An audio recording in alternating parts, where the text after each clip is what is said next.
अस्सलाम वालेकुम। मेरा नाम मोहम्मद आसिफ़ ख़ान है। मेरे वालिद का नाम हाजी मूसा ख़ान है। मैं कोयटा बलूचिस्तान पाकिस्तान का रिहायशी हूँ। मैं यूज़ नहीं होऊँगा सर, बिल्कुल नहीं होऊँगा।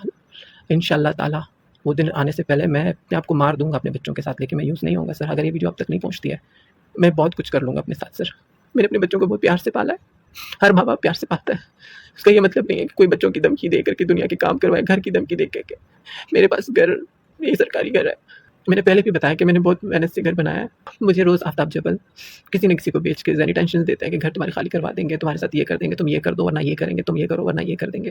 ख़ास तौर पे आफ्ताब जबल और मसूद मेंगल, अगर मैं मर गया या मैंने अपने साथ कुछ किया सर, तो मेरे और मेरे बच्चों का ज़िम्मेदार खून का आफ्ताब जबल, उसकी बीवी और मसूद मेंगल जो कि मैं। अस्सलामुअलैकुम जी नाज़रीन, अज जिहड़ा तुसी वीडियो बयान सुनिया एक मजबूर और लाचार आदमी का बयान है। इस आदमी का नाम मुहम्मद आसिफ खान। 8 जून नूं 1:30 बजे यह अपनी वीडियो बना के अपने भतीजे हातम और सोशल मीडिया दे उत्ते जिन्ने भी कोई सहाफ़ी ने जानन वाले ने उन्होंने भेज दिंदा और वो वीडियो फिर सोशल मीडिया के उत्ते वायरल हो जाती है।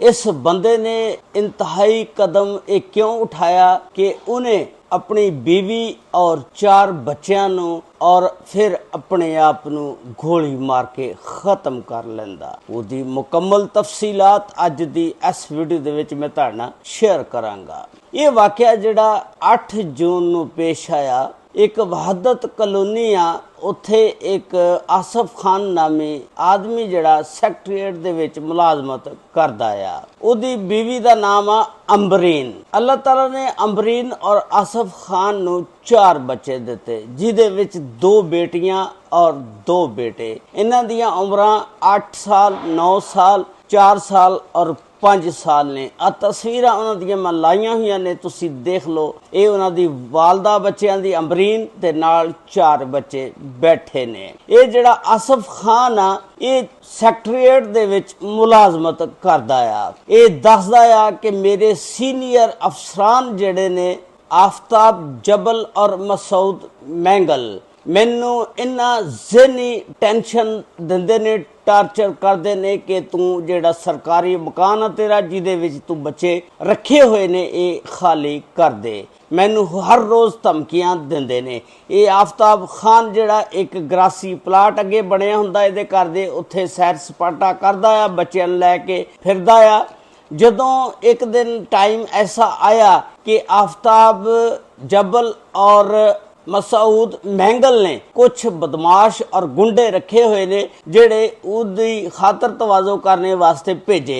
मैं अपने बच्चों के नाल टहल रहा सी कि वो गुंडे आंदे ने आके ते मेरे मुंह दे उत्ते मुबैना तौर ते मारना शुरू कर दिंदे ने। जदों ये बिस्ती मेरे बच्चों के सामने कीती गई, मैं एक बेबस और लाचार बाप जेड़ा साबित होया और बाप जेड़ा बच्चों के सामने हीरो हुंदा।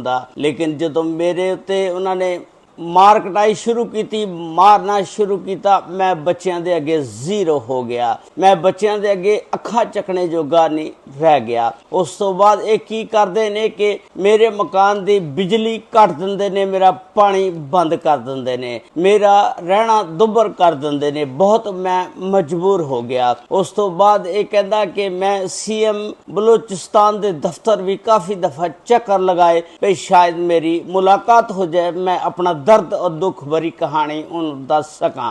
लेकिन उत्थे भी मेरी मुलाकात CM बलूचिस्तान दे नाल ना हो सकी। आखिरकार मैं दिल बर्दाश्ता हो गया और अपनी जिंदगी का खात्मा करने का फैसला कर लिया। ये वाकया जिहड़ा आ 8 जून नूं 1:30 बजे का वाकया आ। वो दसदा कि मैं फिर वीडियो एक बनाई, अज जिहड़ी 13 मिनट की वीडियो आ सोशल मीडिया के उत्ते बड़ी वायरल आ।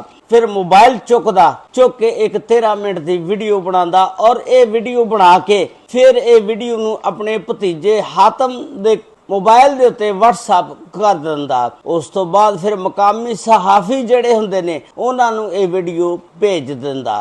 ਉਸ ਤੋਂ ਬਾਅਦ ਇਹ ਵੀਡੀਓ ਮੁਕਾਮੀ ਸਹਾਫੀ ਜਿਹੜੇ ਨੇ ਸੋਸ਼ਲ ਮੀਡੀਆ ਦੇ ਉੱਤੇ ਵਾਇਰਲ ਕਰ ਦਿੰਦੇ ਨੇ। ਜਦੋਂ ਉਹਦੇ ਭਤੀਜੇ ਹਾਤਮ ਨੂੰ ਪਤਾ ਲੱਗਦਾ ਉਹ ਫੌਰਨ ਦੌੜਦਾ ਔਰ ਆ ਕੇ ਦਰਵਾਜ਼ਾ ਖੜਕਾਉਂਦਾ, ਲੇਕਿਨ ਜਦੋਂ ਦਰਵਾਜ਼ਾ ਖੜਕਾਇਆ ਅੰਦਰੋਂ ਦਰਵਾਜ਼ਾ ਨਹੀਂ ਖੋਲਿਆ ਜਾਂਦਾ, ਬਹੁਤ ਦੇਰ ਹੋ ਚੁੱਕੀ ਹੁੰਦੀ ਆ। ਉਹ ਸਭ ਤੋਂ ਪਹਿਲਾਂ ਆਪਣੀ ਬੀਵੀ ਨੂੰ ਗੋਲੀ ਮਾਰਦਾ, ਫਾਇਰ ਮਾਰਦਾ।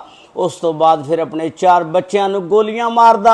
ਉਸ ਤੋਂ ਬਾਅਦ ਆਖਰ ਦੇ ਵਿੱਚ ਮੁਬੈਨਾ ਤੌਰ ਤੇ ਆਪਣੇ ਆਪ ਨੂੰ ਵੀ ਗੋਲੀ ਮਾਰ ਲੈਂਦਾ, ਮਾਰ ਕੇ ਖੁਦਕਸ਼ੀ ਕਰ ਲੈਂਦਾ। ਜਿਸ ਵੇਲੇ ਭਤੀਜਾ ਹਾਤਮ ਆ ਕੇ ਦਰਵਾਜ਼ਾ ਖੜਕਾਉਂਦਾ, ਲੇਕਿਨ ਅੰਦਰੋਂ ਕੋਈ ਆਵਾਜ਼ ਨਹੀਂ ਆਉਂਦੀ, ਦਰਵਾਜ਼ਾ ਕੋਈ ਨਹੀਂ ਖੋਲਦਾ। ਉਹ ਫੌਰੀ ਤੌਰ ਤੇ 15 ਤੇ ਕਾਲ ਕਰਦਾ। ਪੁਲਿਸ ਜਿਹੜੀ ਆ ਥਾਣਾ ਬਰੂਰੀ ਦੀ ਮੌਕੇ ਤੇ ਪਹੁੰਚ ਜਾਂਦੀ ਆ। ਜਿਸ ਵੇਲੇ ਪੁਲਿਸ ਪਹੁੰਚਦੀ ਆ ਫਿਰ ਦਰਵਾਜ਼ੇ ਨੂੰ ਤੋੜ ਕੇ ਅੰਦਰ ਜਾਇਆ ਜਾਂਦਾ। ਦੇਖਿਆ ਜਾਂਦਾ ਕਿ 6 ਲਾਸ਼ਾਂ ਜਿਹੜੀਆਂ ਮੁਬੈਨਾ ਤੌਰ ਤੇ ਪਈਆਂ ਹੁੰਦੀਆਂ ਨੇ। ਪੁਲਿਸ ਜਿਹੜੀ ਆ ਚੁੱਕਦੀ ਆ ਉਹਨਾਂ ਲਾਸ਼ਾਂ ਨੂੰ ਪੋਸਟਮਾਰਟਮ ਵਾਸਤੇ ਲੈ ਜਾਂਦੀ ਆ। ਉਸ ਤੋਂ ਬਾਅਦ ਇੱਕ FIR ਜਿਹੜੀ ਆ ਜ਼ਰੀਫ ਖਾਨ ਆ, ਜਿਹੜਾ ਆਸਫ ਖਾਨ ਦਾ ਭਰਾ, ਉਹਦੀ ਮੁਦਈਅਤ ਦੇ ਵਿੱਚ ਦਰਜ ਹੁੰਦੀ ਆ ਔਰ ਆਫਤਾਬ ਜਬਲ ਔਰ ਮਸੂਦ ਮੈਂਗਲ ਨੂੰ गिरफ्तार कर लिया जाता है और तहकीकात का आगाज किया जाता। जो ही एक खबर जंगल की तरह सोशल मीडिया के उत्ते फैली,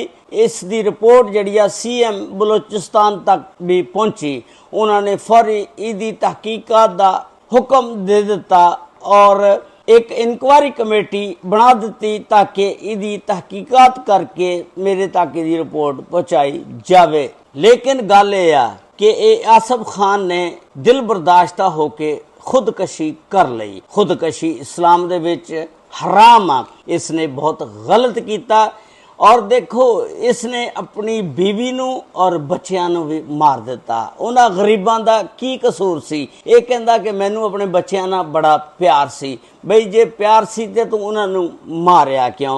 ते अगर तू उन्हां दे नाल दुश्मनी लैनी सी ते ये किहड़ा तरीका दुश्मनी दा कि तू अपना खानदान ही खत्म कर लिया? बल्कि तैनू चाहिदा सी कि तू दीदा दलेरी दे नाल हालात दा मुकाबला करदा। या तू ऐसा ही बुज़दिल सी ते फिर तैनू चाहिदा सी कि तू इथों क्वार्टर बदल ला, तू किसी होर जगह ते चले जा।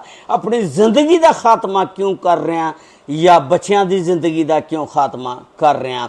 हालात दा मुकाबला कर। की हुंदा वो आ जाके तैनू मार दिंदे, चलो तैनू मार दिंदे ते तेरे बच्चे और बीवी तां बच जांदे। लेकिन अगर बीवी और बच्चे बच जांदे तैनू फिक्र होना कि इन्हां दी रोजी रोटी दा कौन बंदोबस्त करेगा?